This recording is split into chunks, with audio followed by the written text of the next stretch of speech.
நடக்கும் முக்கிய நிகழ்வுகளில் நாம் கொள்ளத்தக்கவை எவை தள்ளத்தக்கவை எவை என்பதை பற்றி நம்மிடையே பேச வருகிறார் மனுஷபுத்திரன் அவர்கள். நிகழ்ச்சியில் அடுத்த பகுதியாக வரவிருப்பது தீதும் நன்றும்.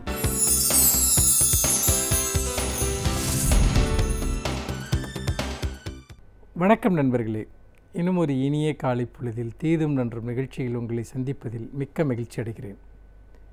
இன்றைய தினம் தமிழக வரலாற்றினுடைய மிக முக்கியமான ஒரு தினம். தமிழர்கள் எழுச்சி பெற்ற, தமிழர்கள் மறுமலர்ச்சி பெற்ற, தமிழர்களுடைய வாழ்க்கையில் விடிவெள்ளியாக இருந்த பல நிகழ்வுகளினுடைய சங்கம தினம்தான் இந்த தினம். இன்றைக்கு திராவிட முன்னேற்றக் கழகம் முப்பெரும் விழாவை கொண்டாடி கொண்டிருக்கிறது. அதாவது அண்ணாவினுடைய பிறந்த தினம் மற்றும் திராவிட முன்னேற்றக் கழகம் தோற்றுவிக்கப்பட்ட தினம், அதேபோல் இன்னும் 2 தினங்கள் வர இருக்கக்கூடிய பெரியாரினுடைய பிறந்த தினம் ஆகியவற்றை இணைத்து இந்த முப்பெரும் விழாவை ஆண்டுதோறும் திராவிட முன்னேற்றக் கழகம் நடத்தி கொண்டிருக்கிறது. இது வழக்கமான விழாக்களில் ஒரு விழா அல்ல, மாறாக இது ஒரு அடையாளபூர்வமான ஒரு நிகழ்ச்சி. அதாவது தமிழர்களுடைய வரலாற்றை, தமிழர்களுடைய நவீன வரலாற்றை, அவர்களுடைய உரிமை வரலாற்றை, சமூக நீதியினுடைய வரலாற்றை, நம்முடைய மொழி ரீதியாக நாம் அடைந்த எழுச்சியினுடைய ஒரு வரலாற்றை, இன்னும் சொல்லப்போனால் தமிழர்கள் அதிகாரம் பெற்றதனுடைய, தமிழர்கள் தமக்கான ஒரு அரசியல் மையத்தை உருவாக்கியதனுடைய ஒரு தினம்தான் இந்த செப்டம்பர் 15. இந்த இருபெரும் தலைவர்கள், அதாவது பெரியார் அவர்களும் அண்ணா அவர்களும், அதேபோல் அவர்களுடைய வழியில் கலைஞர் அவர்களும் இந்த திராவிட முன்னேற்றக் கழகம் என்கிற இந்த அமைப்பை தோற்றுவித்ததன் மூலமாக எப்படி பெரியாருடைய சிந்தனைகள் செயல் வடிவம் பெற்றன, அண்ணாவுடைய சிந்தனைகள் இந்த மாநிலத்தை ஒரு முதன்மையான மாநிலமாக மாற்றின, கலைஞர் அவர்களுடைய செயல்பாடுகளும் சிந்தனைகளும் எப்படி தமிழர்களுடைய உயர்வுக்கும் மேன்மைக்கும் ஒரு மிகப்பெரிய ஒரு வழிகாட்டியாக, ஒரு ஆதாரமாக அமைந்தன என்பதை நினைவு கூர்வதற்கும் பேசுவதற்குமான ஒரு தினம்தான் இந்த முப்பெரும் விழா, இந்த செப்டம்பர் 15 என்கிற இந்த நாள் என்பது. பெரியார் இதுவரைக்கும் இந்த சமூகத்தில் மூடி கிடந்த பல கதவுகளை தட்டி திறந்தார் என்று சொல்வதை விட உதைத்து திறந்தார் என்று சொல்ல வேண்டும். அதாவது சாதியின் பெயரால், மதத்தின் பெயரால் மனிதர்கள் இழிவுபட்டு நின்ற ஒரு நிலையை மாற்றாமல் எந்த விதமான சமூக நீதியும் சாத்தியமில்லை என்பதை பெரியார் மிக ஆழமாக எடுத்துரைத்தார். அதன் அடிப்படையில் மிக கடுமையான கருத்துக்களை அவர் சமூகத்தின் முன்வைத்தார். அந்த கருத்துக்கள் என்பது அன்றைக்கு உறைந்து போன ஆதிக்க சக்திகளை திடுக்கிட வைத்தன, அவர்களை ஆத்திரம் கொள்ள வைத்தன.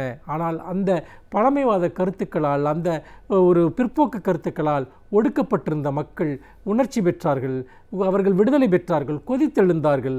எப்படி தாங்கள் இந்த ஒரு போலியான நம்பிக்கைகளின் அடிப்படையில், பழமைவாத நம்பிக்கைகளின் அடிப்படையில், அதனுடைய மயக்க மருந்தின் கீழ் நாம் எப்படி அடிமைப்படுத்தப்பட்டிருக்கிறோம், நம்முடைய அடிமைத்தனங்களை நாமே நியாயப்படுத்தி கொண்டு வாழ்ந்திருக்கிறோம் என்பதை உணர்ந்தவர்கள், அவர்கள் பகுத்தறிவு ரீதியாகவும் சாதிய ரீதியாகவும் தாங்கள் ஒடுக்கப்பட்ட நிலையை மாற்றி ஒரு புத்துணர்ச்சி பெற்ற சமூகமாக, புத்துணர்ச்சி பெற்ற மனிதர்களாக விழிப்புற்றதனுடைய ஒரு அடையாளமாகத்தான் பெரியாருடைய இந்த பிறந்த தினம் என்பது இன்றைக்கு கொண்டாடப்படுகிறது.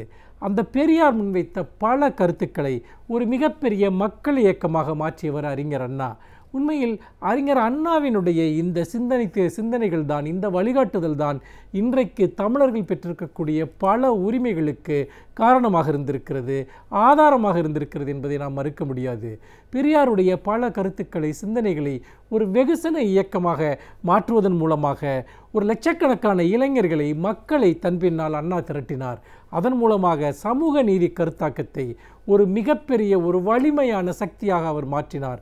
இடஒதுக்கீடு என்கிற ஒரு கொள்கையை அண்ணா அவர்கள் செயல்படுத்துவதற்கான ஒரு மிகப்பெரிய அரசியல் களத்தை உருவாக்கினார்.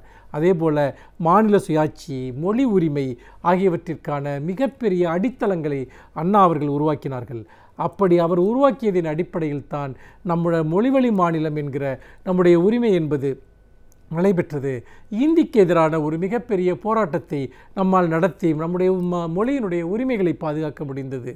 இன்னொரு புறம் மாநில உரிமைகள் சார்ந்த விஷயங்களில், அதாவது இந்திய கூட்டாட்சியில் மாநிலங்களுக்கான உரிமைகளை பாதுகாப்பதற்காக அண்ணா முன்மொழிந்த கொள்கைகளும் கோட்பாடுகளும் தான் இன்றைக்கும் தமிழகத்தை ஒரு தனித்துவமான ஒரு மாநிலமாக பாதுகாப்பது மட்டுமல்ல, இந்தியா முழுமைக்குமே அண்ணா முன்னெடுத்த அந்த மாநில சுயாட்சி கொள்கைகள் இன்றைக்கு வலிமையுடன் செயல்பட்டு கொண்டிருப்பதை நாம் பார்க்கிறோம்.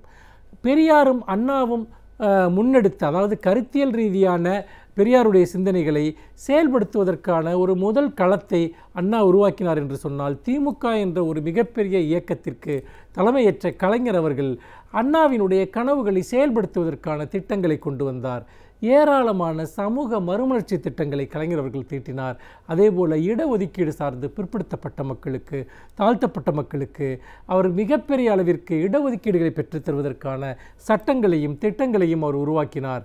இன்றைக்கு லட்சக்கணக்கான இளைஞர்கள், தமிழ் இளைஞர்கள், ஒடுக்கப்பட்ட சமூகங்களைச் சேர்ந்தவர்கள், பிற்படுத்தப்பட்ட சமூகங்களைச் சேர்ந்தவர்கள், சாதிய ரீதியாக பின்தங்கிய அவர்கள், மத ரீதியாக பிற்படுத்தப்பட்டவர்கள், இப்படி பல சமூகங்களைச் சேர்ந்தவர்கள் முதல் முறையாக கல்வி வாய்ப்பை பெற்று, அரசு பணிகளை பெற்று, அதே போல் மருத்துவம், சட்டம் என்று பல துறைகளிலும் அவர்கள் இதுவரைக்கும் தங்கள் கையில் ஒரு அதிகாரத்தை வைத்திருந்த சாதியினரோடு போட்டி போட்டு வளர்வதற்கான ஒரு சூழல் என்பது திராவிட முன்னேற்றக் கழக ஆட்சி காலத்தில் அவர்கள் கொண்டு வந்த இடஒதுக்கீடு ஆட்சி காலத்தில் தான், இடஒதுக்கீட்டை மையமாக கொண்ட ஆட்சி காலத்தில் தான் அவை செயல்வடிவம் பெற்றன.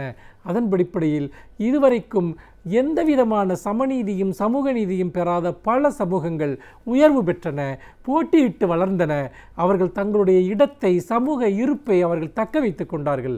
அந்த அடிப்படையில் தான் ஒரு மிகப்பெரிய சமூக புரட்சியின் ஒரு தினமாக திராவிட முன்னேற்றக் கழகம் தொடங்கப்பட்ட தினம் என்பது இங்கே கொண்டாடப்படுகிறது. கலைஞர் அவர்கள் கொண்டு வந்த பல சட்டங்கள், அதாவது இடஒதுக்கீட்டில் தாழ்த்தப்பட்டவர்களுக்கு, பிற்படுத்தப்பட்டவர்களுக்கு மட்டுமல்ல, பெண்களுக்காக கொண்டு வந்த பெண்களுக்கு சொத்துரிமையில் கொண்டு வந்த இடஒதுக்கீடு, அதே போல் வேறு பல துறைகளில், குறிப்பாக ஒரு கை ரிக்ஷாக்களை ஒழித்ததிலிருந்து தொடங்கி அடிப்படையான வசதிகளை உருவாக்கியது, அடிப்படை கட்டுமானங்களை உருவாக்கியது, குதிரை பந்தயத்தை ஒழித்தது, இப்படியெல்லாம் தமிழகத்தினுடைய வரலாற்றை திரும்பி பார்த்தீர்கள் என்றால் அடித்தட்டு மக்களுடைய நலன்களுக்காக எண்ணற்ற திட்டங்களை திராவிட முன்னேற்றக் கழகம் தீட்டியிருக்கிறது. அவற்றையெல்லாம் நினைவு கூறுவதற்கான ஒரு தினம்தான். அதாவது எப்படி ஒடுக்கப்பட்ட மக்களினுடைய எழுச்சிக்காக இந்த இயக்கம் என்பது தொடர்ச்சியாக பாடுபட்டிருக்கிறது, அதிகாரம் இருந்தால் தான் அவற்றை செயல்படுத்த முடியும் என்பதற்காக 5 முறை முதலமைச்சராக இருந்த கலைஞர் அவர்கள் தொடர்ச்சியாக ஒவ்வொரு காலகட்டத்திலும் பல புதிய திட்டங்களை அவர் எப்படி உருவாக்கினார் என்பதற்கு வரலாறு ஒரு மிகப்பெரிய ஒரு சான்றாக இருப்பதை நாம் பார்க்கிறோம். அந்த வகையில் தான் பெரியாரும் அண்ணாவும் கலைஞரும் உருவாக்கிய இந்த சமூக புரட்சி என்பது, இந்த தமிழ் அடையாளம் என்பது, இந்த தமிழர்களுடைய எழுச்சி என்பது, நம்முடைய மொழி சார்ந்த, பொருளாதாரம் சார்ந்த, சமூகத்தினுடைய அடிப்படை கட்டுமானங்கள் சார்ந்த அத்தனை விஷயங்களும் எப்படி இந்த 3 பெயர்களுக்குள்ளாக, பெரியார், அண்ணா, கலைஞர் என்ற இந்த 3 பெயர்களின் ஊடாக திராவிட முன்னேற்றக் கழகம் என்கிற ஒரு மிகப்பெரிய இயக்கத்தின் வாயிலாக இந்த சமூக நீதி கோட்பாடுகளும் சமத்துவ கோட்பாடுகளும் நிலை பெற்றன என்பதை நாம் பேசுவதற்கும் நினைவு கூறுவதற்கும் அடுத்த தலைமுறையினருக்கு இதை நாம் எடுத்துச் செல்வதற்குமான ஒரு தினமாக இந்த முப்பெரும் விழா என்பது கொண்டாடப்படுகிறது. இந்த நாள் என்பது தமிழர்களுடைய ஒரு நாள், தமிழர்களுடைய உண்மையான ஒரு கொண்டாட்ட நாள் என்பதில் எந்த விதமான சந்தேகமும் இல்லை என்று சொல்லி மீண்டும் இன்னும் ஒரு புதிய சிந்தனையோடு உங்களை சந்திக்கிறேன். நன்றி, வணக்கம்.